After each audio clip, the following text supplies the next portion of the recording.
and then the game itself. So we can have a What look was it like early, Gaz? Just that first 10 to 15 minutes. It was skid on Collingwood. Melbourne couldn't get a glove on them or couldn't get a glove on the Footy. They were that good and that quick, and that's why they're sitting on top of the AFL ladder coming in. I mean, it was scary good to sit there and watch it without any, not doing our job that we normally do. Yeah. But to Melbourne's credit, they found a way. So now they find themselves firmly settled there in that top four. Let's put a bit of a separation between them and a host of other clubs. No disaster by any stretch of the imagination for the Magpies, but they're a bit off, and that's what we're going to have a look at now, boys. Yeah, the opposition, Gaz, their opposition the last 5 weeks hasn't been the greatest out there. So they've played a lot of bottom 5 or 6 teams. So you sort of had to look beyond that form.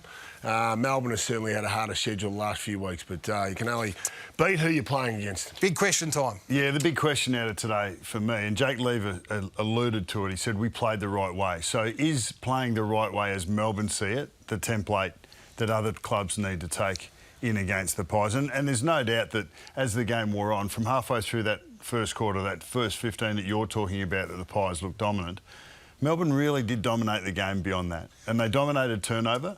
They won contested ball, and if they'd had a finish better going forward, they would have put that game out of the Pies' hands earlier. So you ask, is it the template? So what is it? You give us in a nutshell. What is it? What is the template coming out of today? Well, that 32 front half intercepts. Now, the Demons have been huge in that, but that's the highest number against the Pies this year.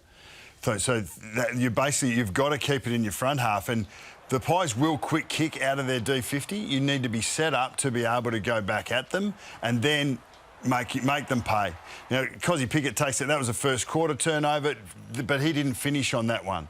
Bit of pressure on the ball here, be able to take these contested marks or these intercept marks and then be able to push back in against a defence who stand up really well, but it doesn't matter who you are. When the ball keeps coming back in and when an opposition wins territory against you, the wall is going to crack eventually. So that's the question you asked me, Brownie, what did it look like? And the answer is to Bucks' question, is that after that 15 minutes, there was no heat on couldn't get any pressure on the ball coming out of Collingwood's back half. And they're going down the scoring. You thought this is going to be a disaster. Yeah. And then they just were able to hang in and hang in.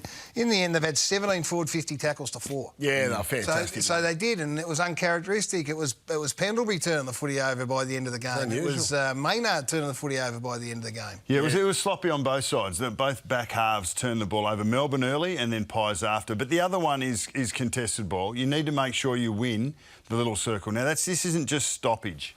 We've got to, not just say it's a stoppage thing. This is any time the ball gets turned over and it's in dispute. This was late in the last quarter. Now, generally, Collingwood find one here and get through, but the pressure that Melbourne brought to bear.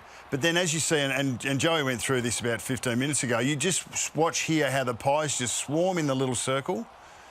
And in the end, Melbourne here were able to win the ball and get it out. Petrarca was the one. He had 15 contested ball and Viney had 19. And in the end, you've got Collingwood with 8 or 9 or 10 inside. They've committed to the inside. Now, if Melbourne come out of that, then they outnumber on the outside. And that's why the contested ball was so important for Melbourne. It was ironic that that was Melbourne's biggest problem in previous years, guys, wasn't it? It was Bees Honey. Well, to be honest, through 18 and 19, when we came up against Melbourne, that was the one thing we focused on. Make sure that we allow them to go into the little circle and to outnumber the little circle, but we would beat them on the outside. So did that become a desperation thing from the Pies? I think their greatest strength is potentially their greatest weakness, and that is in that you'll generally, if you outnumber at the ball, you'll generally win the ball. But if you've got good extractors in the opposition, now remember Oliver didn't play, neither did DeGoey, so let's cancel them out.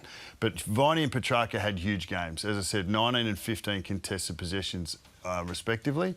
And the highest Collingwood one, I think it was Mitchell with about 12. 11, so 12. The other really impressive thing Melbourne did was get it into contest, right? So, as I say, early they couldn't. But even that vision there, it was Jordan confronting, then the next one confronting. So you got the ball into contest and then they went to... You have to be brave defensively to slow Collingwood down because they'll try and take on through the middle. So they've had the 2 losses against Brisbane and against Melbourne. So very similar in some aspects. Brisbane were brave defensively. They just kept coming forward. And they won the contest, like Buck said, like Melbourne did today. So they are the 2 things that Melbourne and Brisbane have been able to do to beat Collingwood. I think the third element is you need to continue to attack with your legs. And I thought Melbourne, they spoke about it in the interviews after. They wanted to run and carry back back through Collingwood. So not just to be sitting on their heels, trying to absorb Collingwood's pressure, but to go and throw it back at them. And I think Brisbane, in the second quarter, in that game, in round just kept 3 or going. 4, I think it was. I mean, they outscored Collingwood by 6 goals, largely off the back of going back at it. And when you want to win, and you put such a priority on contest, you've got to have someone leading the way. And when Jack Viney gets in this mood, he's not in this mood every week because you'd have a 2-year career, because that'd be the end of it. But when he gets in this mood that he was in today, he goes looking for contact. Combative. Well, that's what he is. And those numbers there on a big day when it's all about contests, when you haven't beaten the side since 2017, you look for someone, and Viney more often than not does it. And he's the highest rated player on the ground, but he goes looking for the contest and the contact. I thought from the moment he kicked that goal early in the second quarter, I think it was, no, late in the last quarter, I thought he was more effective with his touches than I remember seeing him. That was as good a goal in game. the first. That was as good a game as I've seen it. The one that he took it on his own bat to be able to finish when potentially there were some options there, and he finished. So I just thought that he definitely put his team on his shoulders, and he was prepared to do what had to be done again. Not for the first time, and it was good to see. So there's a couple of moments, and they've still got to get better forward half. There's no question about it. Cozzy Pickett has got to get harder to play against, doing things that he's just jumping on heads when the ball's not there. And Bailey Fritsch had moments with Darcy Moore, the best defender in the competition, where you go, geez, how talented is he? And he had the selfish moments again. So he's got Van Rooyen there on his own, behind the ball. He's got his opponent up.